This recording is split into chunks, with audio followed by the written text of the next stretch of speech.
Xylar Prime. Imagine, if you will, a world cloaked in perpetual twilight, where the oceans run deep and cold, and the very air hums with the resonance of unseen machinery.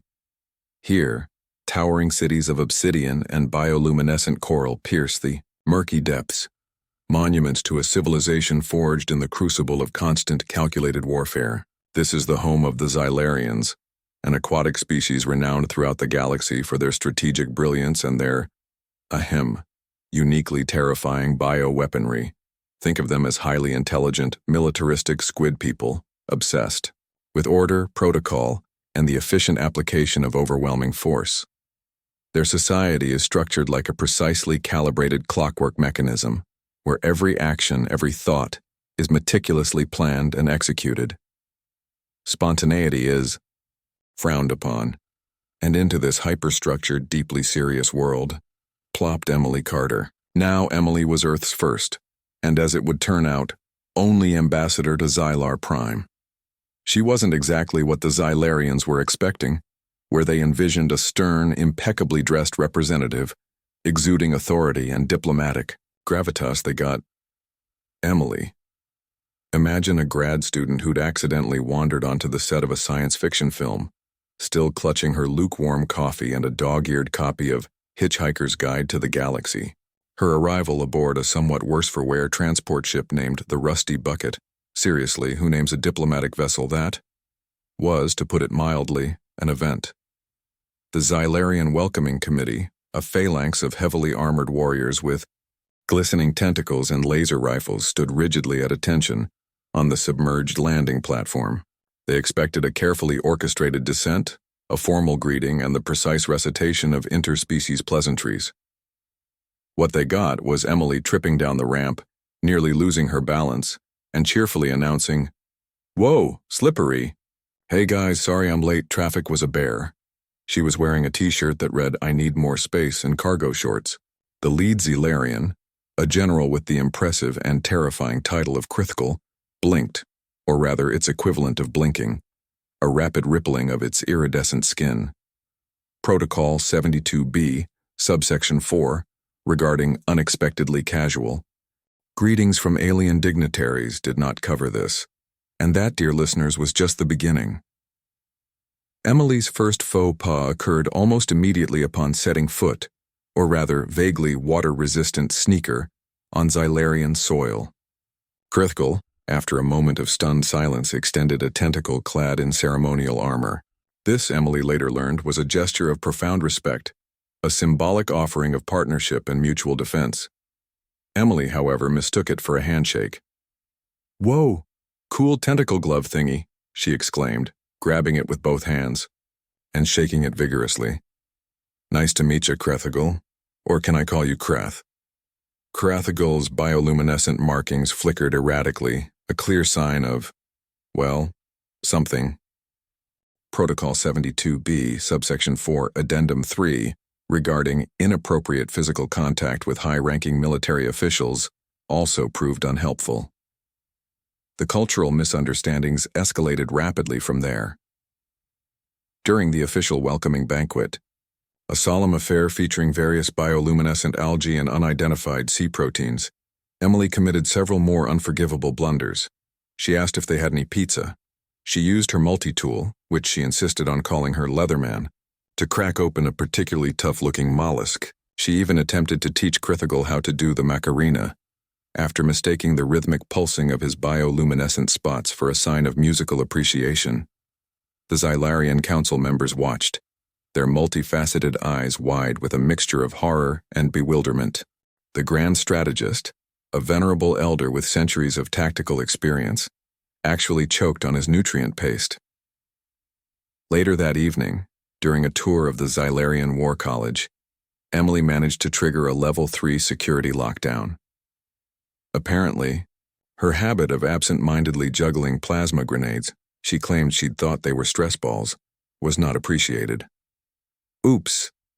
My bad," she chirped, as a squad of heavily armed Xylarian soldiers surrounded her. "Butterfingers, I guess."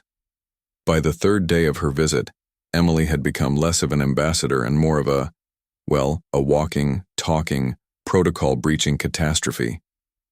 The Xylarians were starting to wonder if Earth had deliberately sent them the most incompetent individual in the galaxy, possibly as some sort of elaborate practical joke.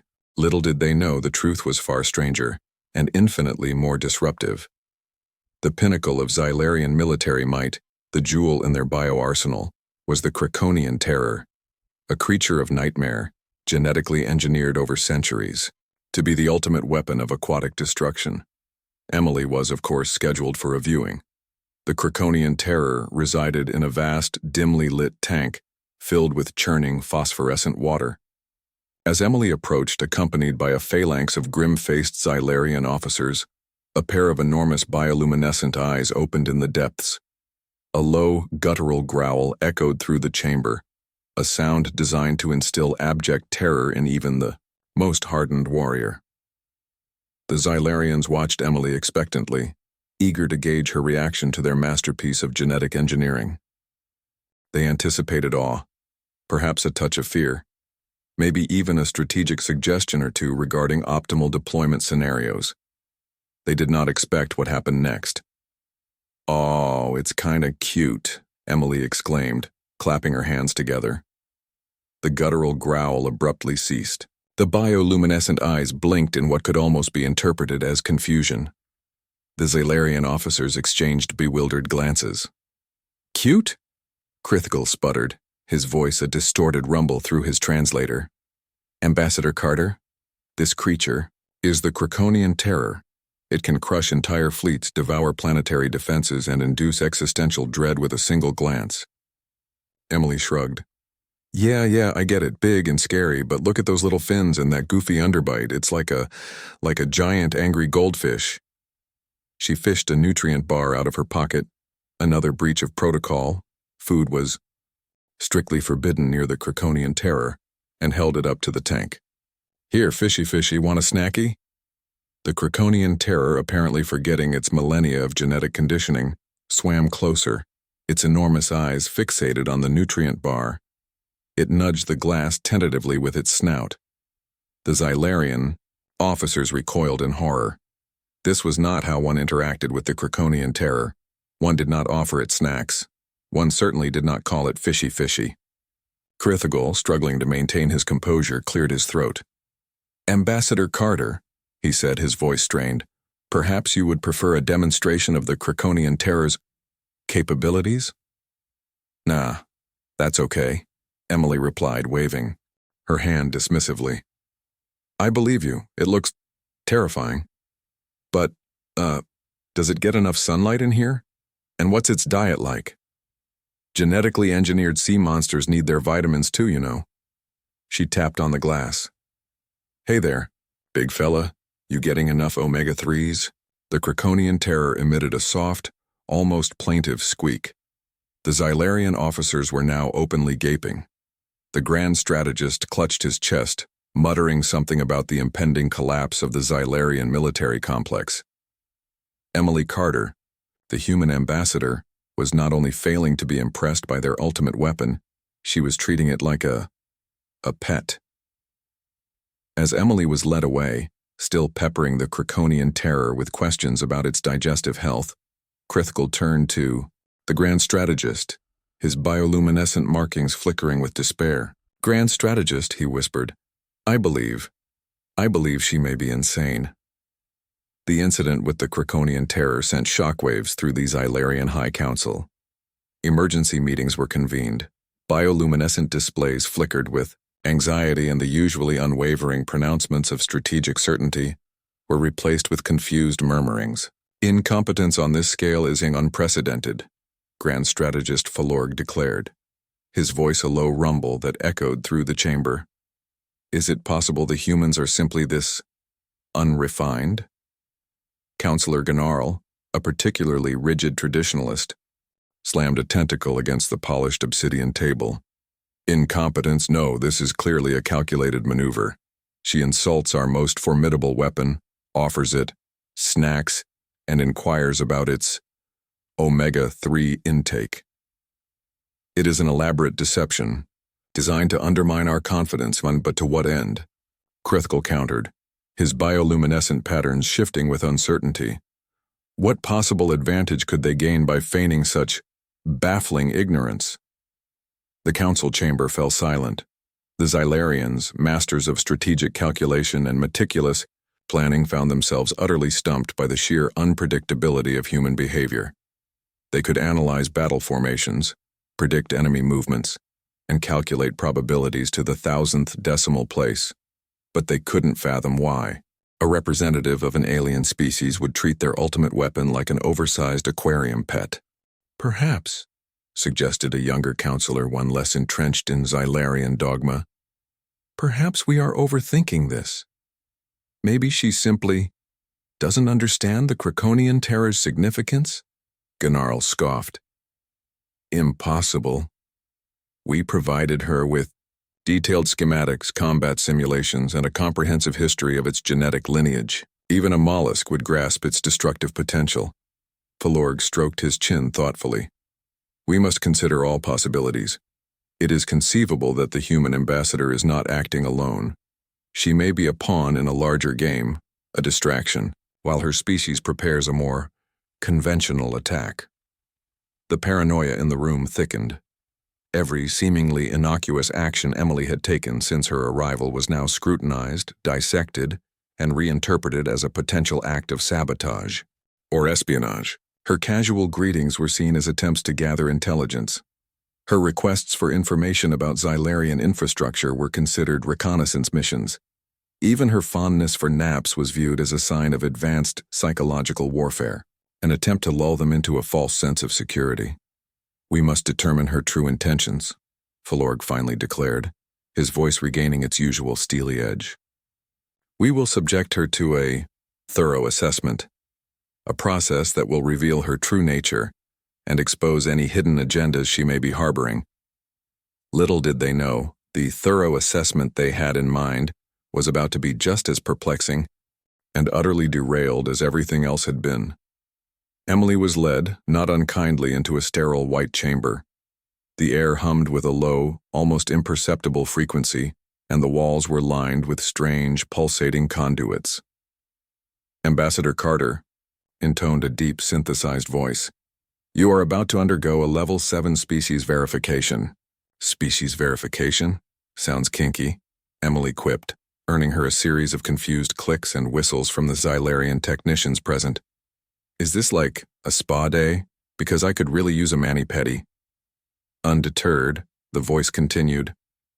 This process will analyze your physiological and psychological makeup, ensuring that you pose no threat to Xylarian security.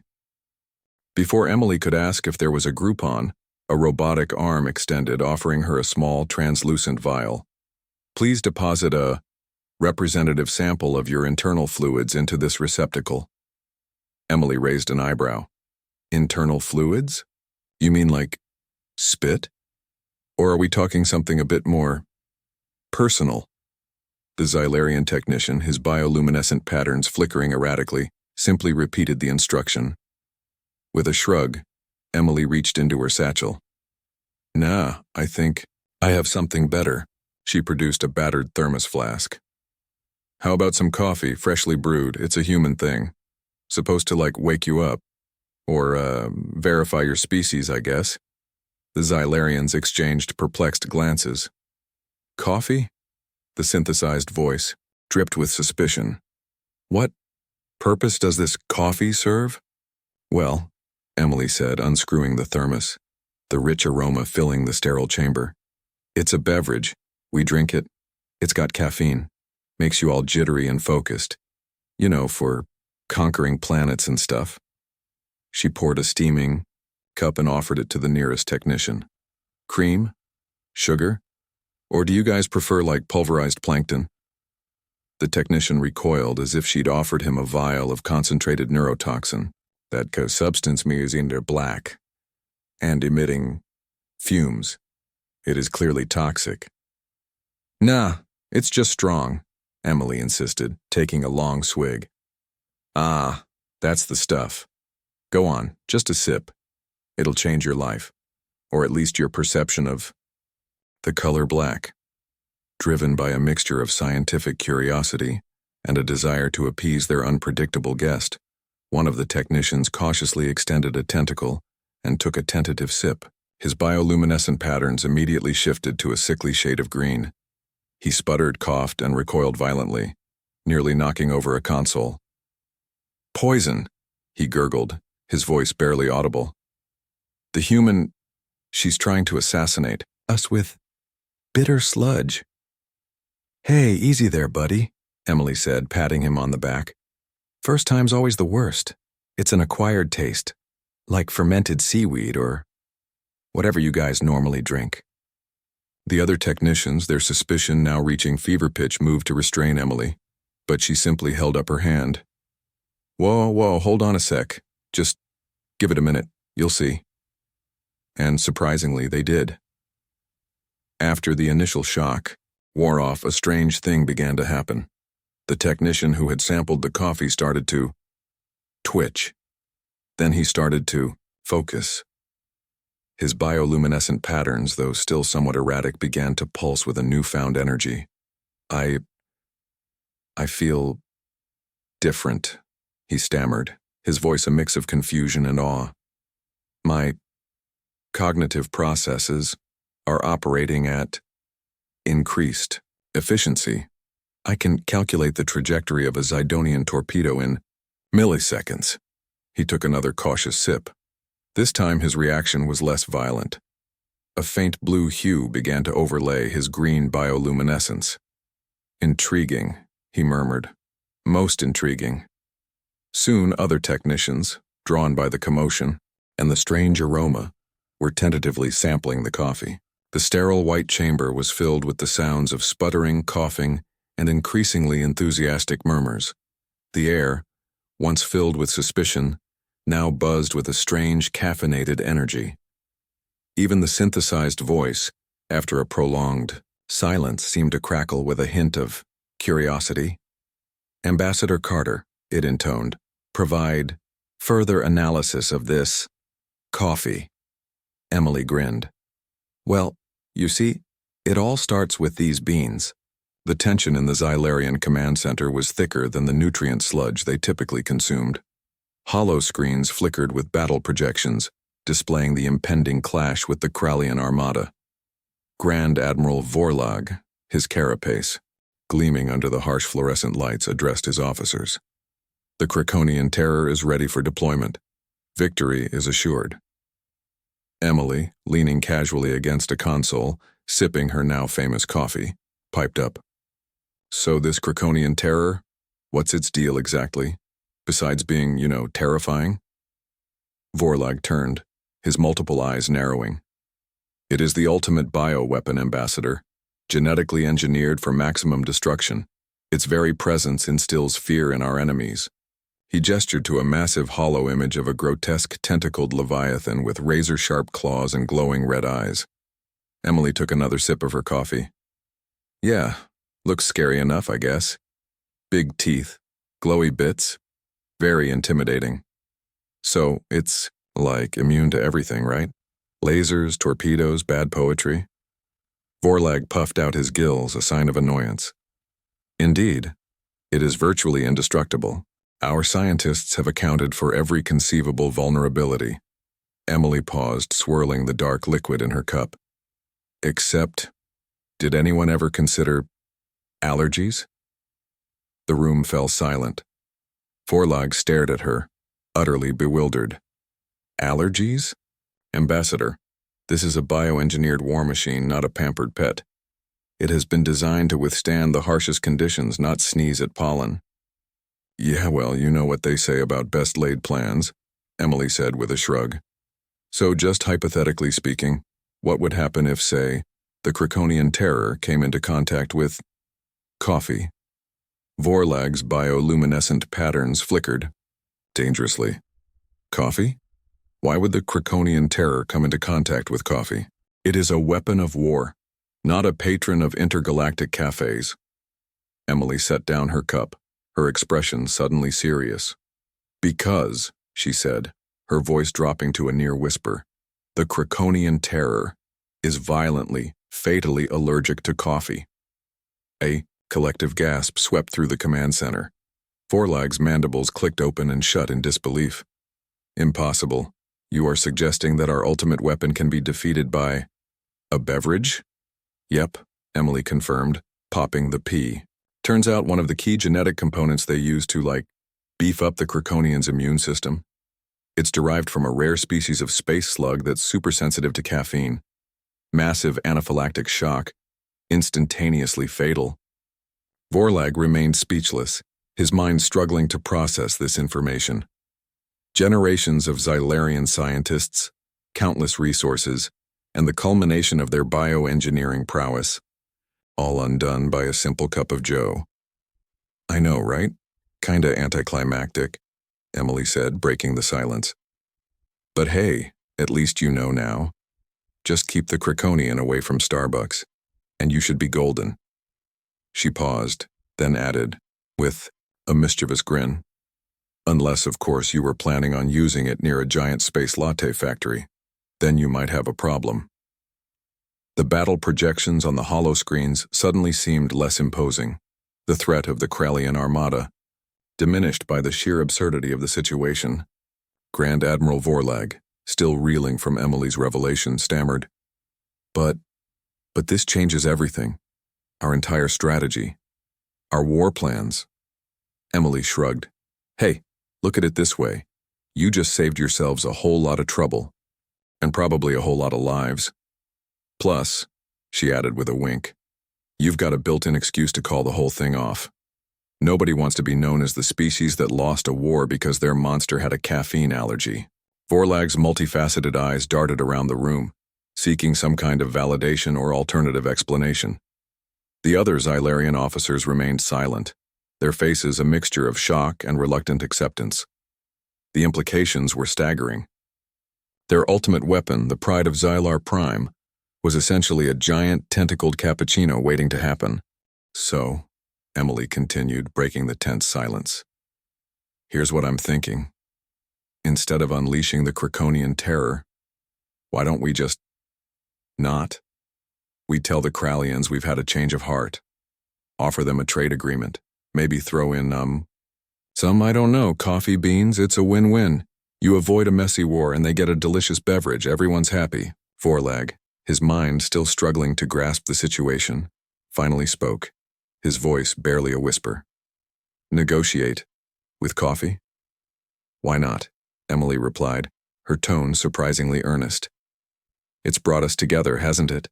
I mean, okay, initially, you guys were trying to figure out what kind of alien probe I was using to poison you, but in the end, you all came around. A murmur rippled through the Xylarian officers. The idea of abandoning their meticulously planned war and resorting to coffee diplomacy was almost too ludicrous to contemplate. Yet the alternative, unleashing a caffeine-vulnerable behemoth upon the unsuspecting Krallians, was even more absurd. Emily pressed on, sensing their hesitation. Think about it. No more bloodshed, no more destruction, no more intergalactic animosity, just a peaceful exchange of goods and services, all fueled by the magical power of coffee. Plus, you'll be setting a new standard for interspecies relations. The Xylarians, they don't wage war, they brew peace. Catchy, right? Vorlag, after what seemed like an eternity, let out a long, weary sigh. Very well, Ambassador Carter, he conceded, his voice laced with a mixture of resignation and reluctant admiration. We will attempt coffee diplomacy. But if this fails, he added, his eyes narrowing, I am holding you personally responsible for the galactic fallout. Emily grinned, unfazed. Deal. But I'm going to need a really big coffee maker.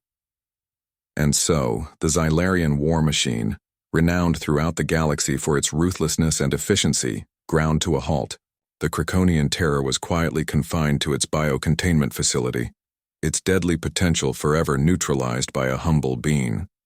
And Grand Admiral Vorlag, the hardened military leader, found himself negotiating trade agreements with the Krallians over a steaming pot of Xylarian brewed coffee. The galaxy held its breath, wondering if this bizarre turn of events would usher in an era of unprecedented peace or utter chaos.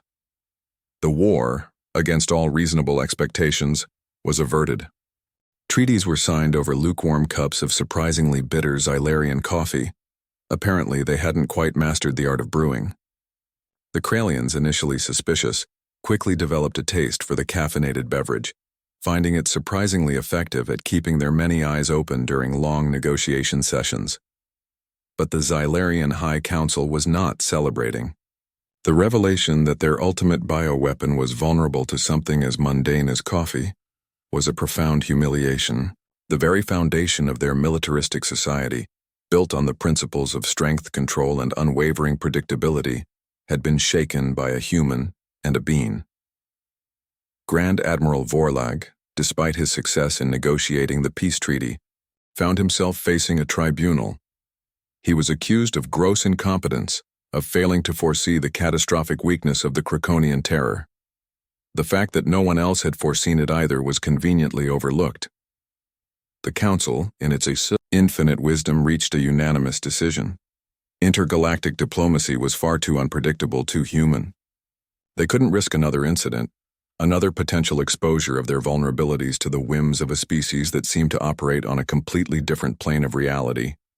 Therefore, they decreed, all diplomatic relations with other species would be terminated. Effective immediately, the Xylarian borders would be closed, their resources focused solely on internal security, and presumably the development of coffee-resistant bioweapons. Emily Carter, oblivious to the political firestorm she had ignited, was quietly escorted back to her spacecraft. A small, hastily packed box of Xylarian coffee beans was her only parting gift. As her ship lifted off from the Xylarian capital, she couldn't help but feel a pang of disappointment.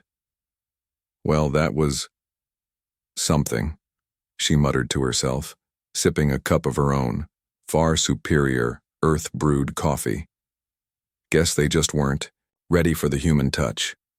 Back on Xylar Prime, the High Council issued a formal statement, explaining their decision to sever all diplomatic ties. They cited irreconcilable cultural differences, the inherent instability of interspecies relations, and the unacceptable risk of exposure to foreign contaminants. And so, Emily Carter, the first and only human ambassador to Xylar Prime, inadvertently became the last diplomat the galaxy ever needed. Humanity's brief foray into Xylarian politics ended not with a bang, but with a lukewarm cup of coffee and a closed border. The Xylarians retreated into their aquatic isolation, forever wary of the strange, unpredictable species that had dared to offer them a caffeinated peace offering.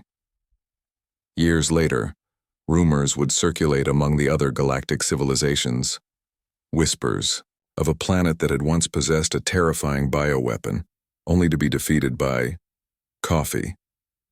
Some dismissed it as a myth, a cautionary tale about the dangers of unchecked militarism.